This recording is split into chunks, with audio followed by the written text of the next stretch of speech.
檢察院就日前一名香港男子涉嫌殺人嘅案件完成初步偵訊工作，涉案嘅嫌犯已經被採取羈押強制措施。曹永賢報道。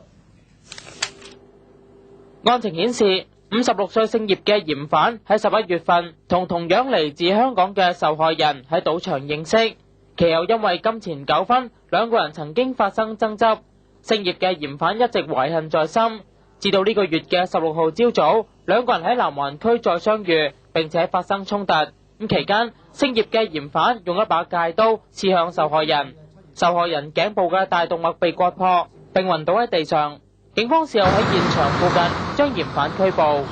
檢察院初步審查相關嘅證據，認為有強烈嘅跡象顯示嫌犯嘅行為涉嫌觸犯刑法典所規定嘅殺人罪，再向法官建議並且獲批准對嫌犯採取羈押強制措施，即時押往監獄候審。案件亦都交還警方作進一步嘅調查。澳門電視台